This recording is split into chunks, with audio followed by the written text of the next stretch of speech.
Dan juga termasuk learning to learn adalah kalian mempelajari skill-skill yang baru. Jadi banyaklah belajar, banyaklah latihan gitu ya, training. Itu supaya kalian semakin kaya ya, menguasai masalah-masalah yang baru ya. Jadi itulah cara kerja otak kita. Bekerja seperti itu. Semakin banyak kita pelajari, akan semakin otak kita semakin hebat. Ya, oke. Kemudian kemampuan meta skill yang ketiga adalah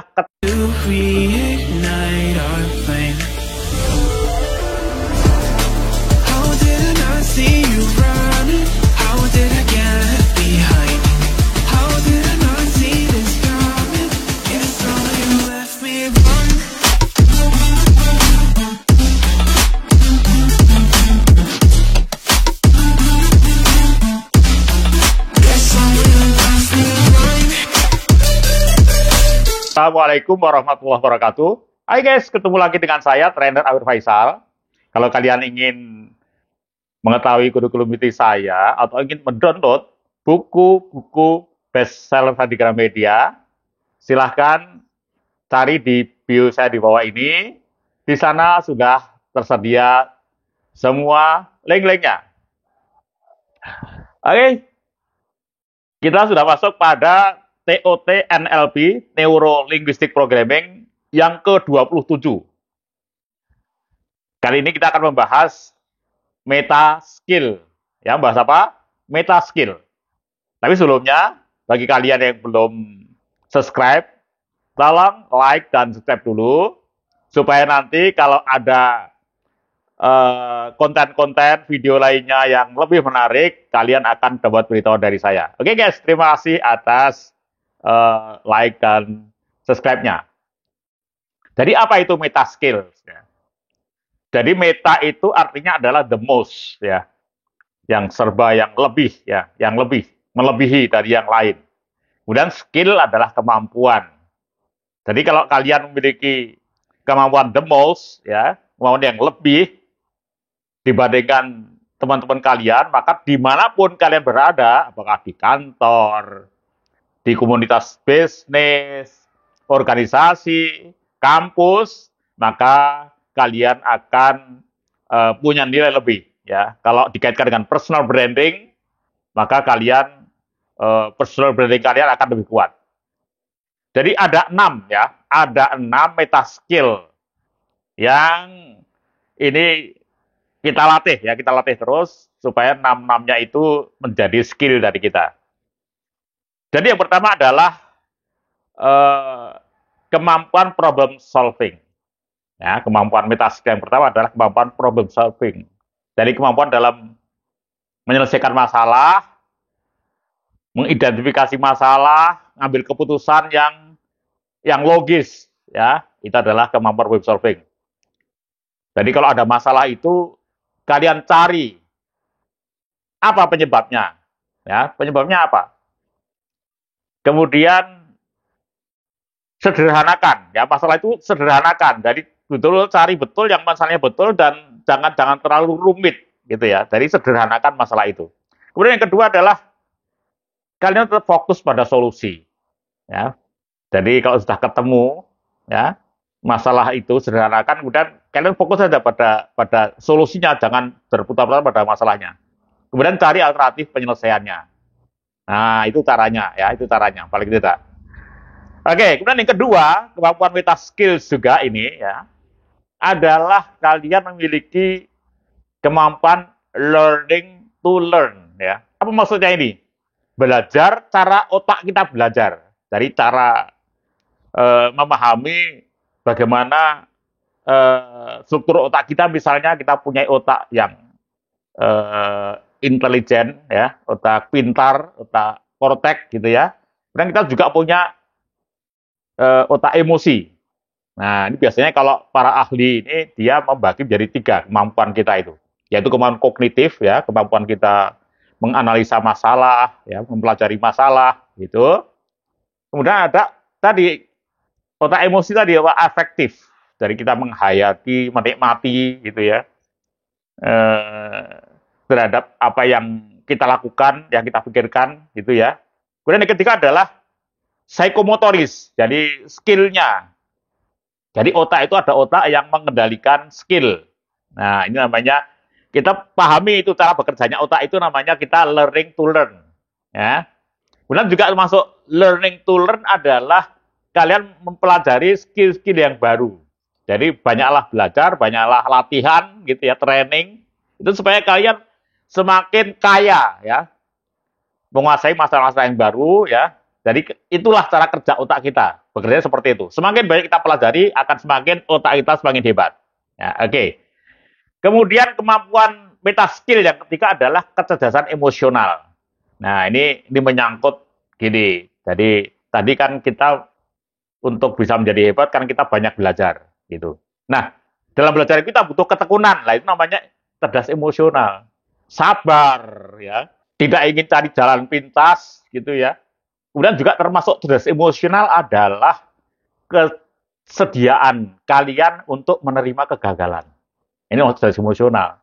Jadi dalam kita meningkatkan diri, meningkatkan skill itu kita tidak langsung sukses gitu. Jadi pasti akan mengalami banyak kegagalan, banyak hambatan. Nah itu kita sabar. Itu namanya meta skill yang ketiga adalah cerdas emosional.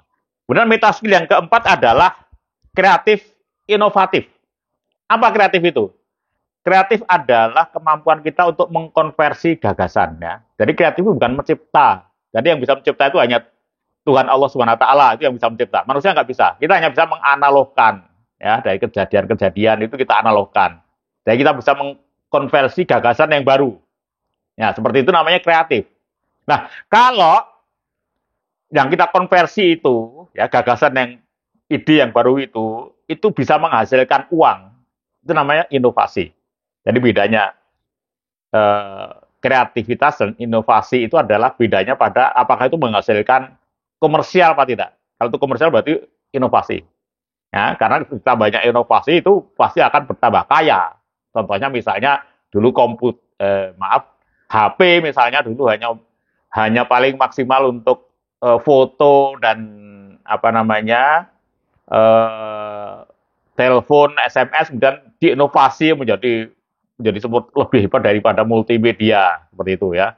Jadi bisa internet, bisa langsung kemudian juga interaktif gitu. Itu adalah inovasi. Maka harga HP menjadi mahal kan seperti itu. Nah, namanya kalau sesuatu yang bisa dijadikan sarana untuk menambah kita kaya itu namanya inovasi.